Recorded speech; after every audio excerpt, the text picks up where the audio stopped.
Oke, kali ini saya jelaskan mengenai analisis galat. Kalau sebelumnya kita sudah belajar mengenai teori dari Dirac-Taylor. Di Dirac-Taylor itu bisa dipakai untuk mendapatkan solusi hampiran sebagaimana tujuan dari metode numerik. Jadi biasanya Dirac-Taylor itu akan membantu dalam mendapatkan nilai yang pas dari sebuah titik yang mendekati solusi sejati. Jadi bisa dibayangkan kalau misalkan kita membuat program, kemudian di situ ada perhitungan.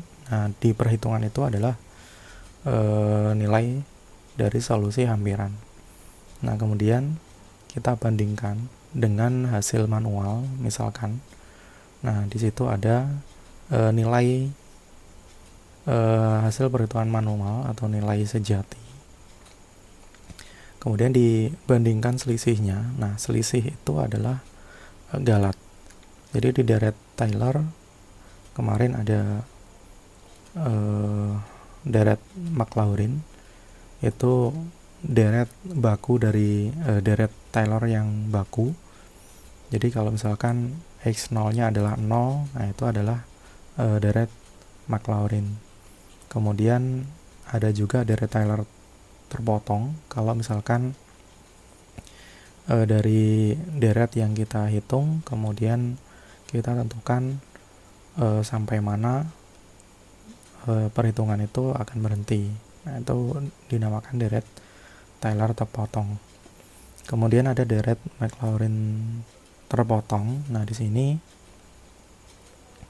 kalau nilai X0-nya itu berada antara 0 sampai X. Jadi nilai X0-nya itu antara 0 sampai nilai X-nya. Jadi penyelesaiannya antara nilai 0 sampai nilai X0. Nah, selanjutnya itu ada analisis galat.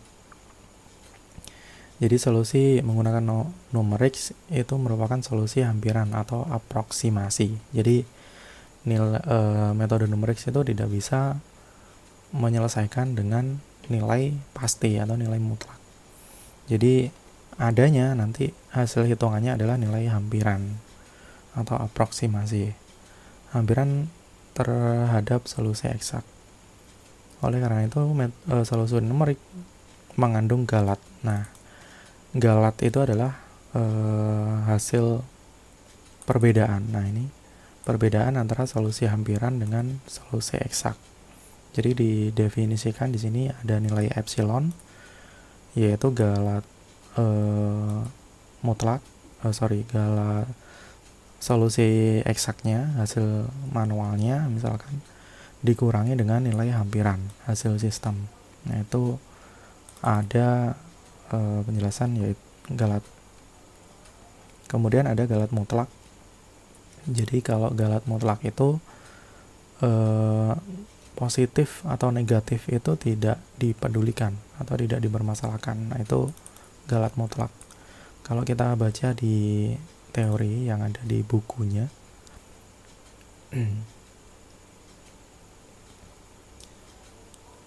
jadi misalkan di sini ada orang yang melaporkan panjang kawatnya itu 99, entah ngitungnya dari mana, jadi dapatnya itu 99. Nah, padahal panjang sebenarnya dari toko misalkan itu adalah 100 cm.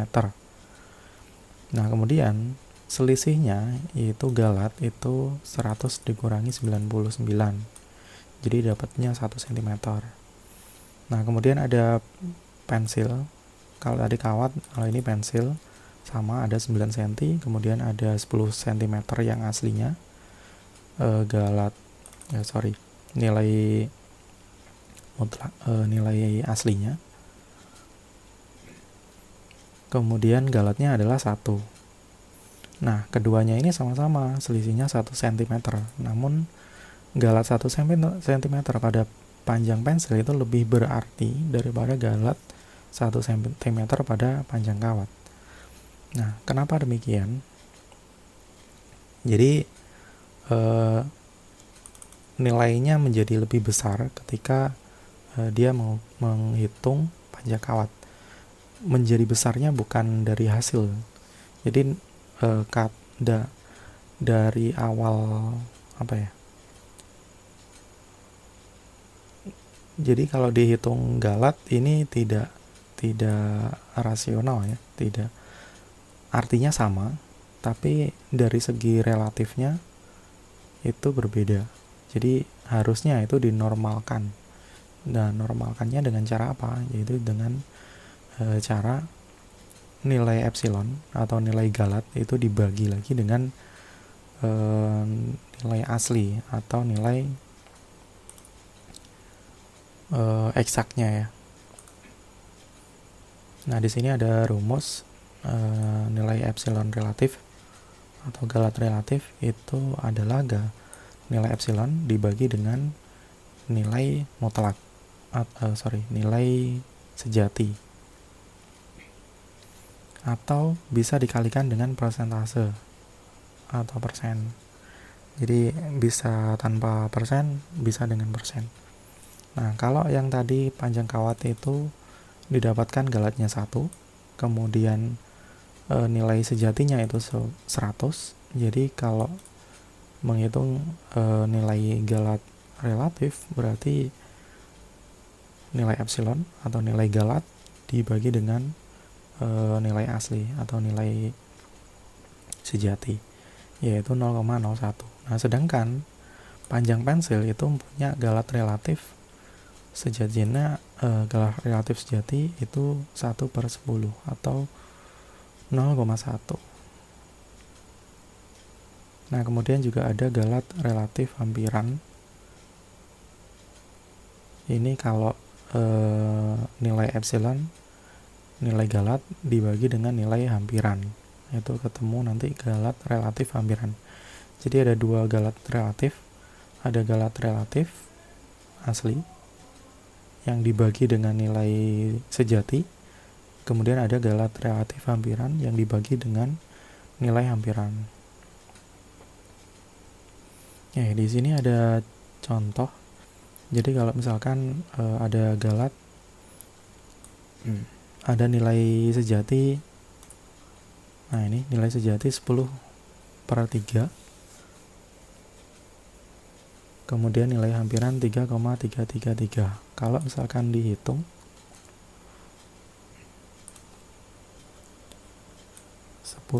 10 dibagi 3, 3,333 sampai sekian, sampai banyak gitu ya, tak terhingga. Kemudian dibagi dengan 3,333. Sorry. Jadi 10 dibagi 3 dikurangi dengan 3,333, hasilnya kalau dari kalkulator ini ketemunya 0,000333 sekian. Tapi di beberapa kalkulator yang lain itu dihasilkan 0,0003333 sampai tak terhingga. Nah, kemudian di belakangnya, atau mungkin ada yang muncul di kalkulator itu 3,33333 sekian, kemudian muncul nilai E min 4. Nah, nilai inilah yang menyatakan nilai galat. Jadi nilai galat itu bisa diasumsikan gimana cara komputer itu membaca nilai ini. Nah, nanti ada di situ teori fixed point dan lain sebagainya. Nah, misal di sini tadi ada 10 bagi 3, kemudian dikurangi dengan 3,333 sekian. Jadi karena ini pecahan, disamakan dulu. Jadi 3000 penyebutnya, kemudian karena ini 3000, yang atas yang atas jadi berapa ini, 10.000 ya, ini dikali 3 jadi 9999, 10.000 dikurangi 9999 jadinya 1, jadi 1 per 3000, hasilnya 0,000033 sekian. Nah, galat mutlak itu kalau nilai ini, nilai positif sama nilai negatif itu tidak dipedulikan, jadi nilainya ya tetap nilai positif nanti. Galat relatif berarti nilai galat atau nilai epsilon dibagi dengan nilai hasil nilai epsilonnya, nah yang ini tadi dibagi dengan nilai mutlaknya, nilai sejati. Jadi ketemunya 1/1000 sama dengan 0,0001. Nah, sedangkan galat relatif hampiran berarti nilai galat atau epsilonnya dibagi dengan nilai hampiran, ketemunya 1/999. Di sini ada sumber utama galat, yaitu galat pemotongan atau transaction error, kemudian ada galat pembulatan atau round of error. Galat pemotongan, nah ini yang terjadi di deret Maclaurin. Jadi ketika kita menghitung, kemudian di situ kita memberhentikan perhitungannya di sampai titik perpotongan tertentu. Nah, itu nanti akan bisa dijadikan galat perpotongan. Kemudian ada galat pembulatan. Nah, galat pembulatan ini yang sering terjadi di komputer. Jadi galat yang timbul akibat keterbatasan komputer dalam merepresentasikan bilangan real. Jadi kalau misal ketemu hasil seperti ini, nah ini artinya adalah nilai 10. Kalau E-4 berarti 10 pangkat min 4.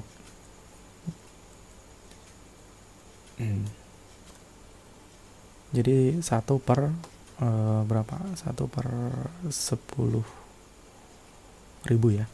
Jadi dari sini geser 4, 1, 2, 3, 4. Jadi ketemunya nanti 0,0000333 sekian.